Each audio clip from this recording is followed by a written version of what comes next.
वही खबरों में आगे बढ़ेंगे, रुक करेंगे झारखंड का। झारखंड में जेपीएससी जेएसएससी भर्ती परीक्षाओं को लेकर चल रहे विवाद के बीच बड़ी खबर निकलकर सामने आई।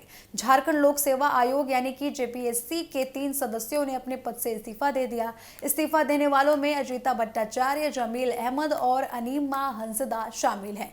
खास बात यह है कि इन तीनों सदस्यों को सीआईडी ने परीक्षा में कथित गड़बड़ियों के मामले में पूछताछ के लिए समन किया था और पूछताछ से ठीक पहले तीनों ने इस्तीफा दे दिया। राज्यपाल संतोष कुमार गंगवार ने तीनों के इस्तीफे को स्वीकार कर लिया है।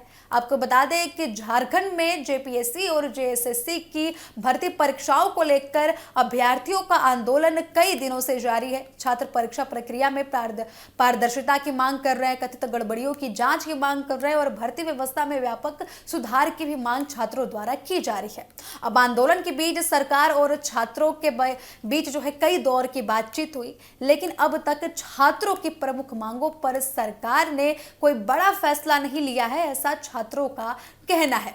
वही आपको बता दें कि जेएसएससी सीजीएल परीक्षा को रद्द किए जाने की भी बात कही जा रही है। सरकार ने यह भी तय किया है कि एफआरओ परीक्षा की जांच कराई जाएगी और अगर जांच में किसी भी तरीके की गड़बड़ी सामने आती है तो उसे रद्द भी किया जा सकता है।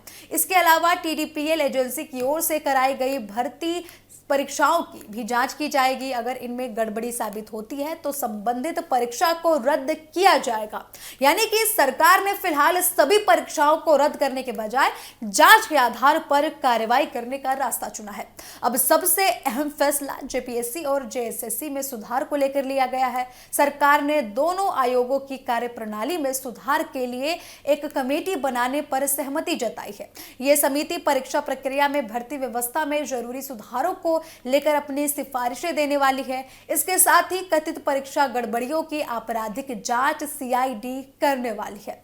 सरकार ने यह भी कहा है कि अगर जांच के दौरान किसी भी वित्तीय घोटाले या फिर अवैध लेन देन से जुड़ी जानकारी निकलकर सामने आती है तो मामले को लगातार ईडी द्वारा जांच किया जाएगा। हालांकि छात्रों की सभी मांगों को पूरी नहीं किया जा सका है। प्रदर्शनकारी लगातार इस पूरे मामले की सीबीआई जांच की मांग कर रहे हैं, लेकिन सरकार ने सीबीआई जांच से अभी इनकार कर दिया है।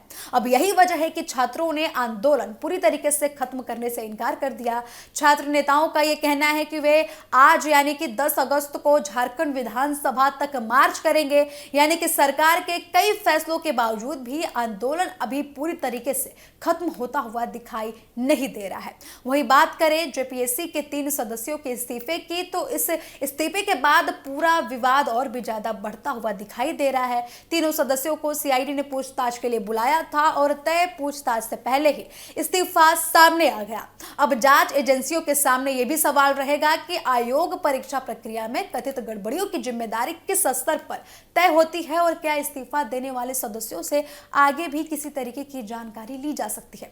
फिलहाल तीनों के इस्तीफे राज्यपाल ने स्वीकार कर लिए हैं। वही आपको बता दें कि इस पूरे मामले में सरकार का यह कहना है कि वे छात्रों की समस्याओं को गंभीरता से ले रही है और बातचीत के जरिए समाधान निकालने की पूरी कोशिश की गई। वही आपको बता दें कि प्रदर्शनकारी छात्र ये चाहते हैं कि जांच स्वतंत्र और पूरी तरीके से निष्पक्ष हो। उनके लिए सबसे बड़ा मुद्दा सिर्फ एक परीक्षा रद्द होना नहीं है, बल्कि पूरी भर्ती व्यवस्था में भरोसा बहाल करना है। सभी की नजरें आज यानी कि 10 अगस्त पर टिकी हुई हैं और विधानसभा मार्च से लेकर सीआईडी जांच पर सभी की नजरें टिकी हुई हैं। एक तरफ सरकार ने 14वीं जेपीएससी पीटी को आपको बता दें एसीएफ परीक्षा रद्द कराने समेत कई मांगों को मानने की स्वीकृति भर दी है, तो दूसरी तरफ सीबीआई की जांच को लेकर छात्रों के बीच लगातार नाराजगी बरकरार है। ऐसे में जेपीएससी के 3 सदस्यों का इस्तीफा और उसके बाद शुरू होने वाली झारखंड की भर्ती परीक्षाओं के जांच का विवाद अब आगे कौन सा मोड़ लेता है, इस पर सभी की निगाहें टिकी हुई हैं।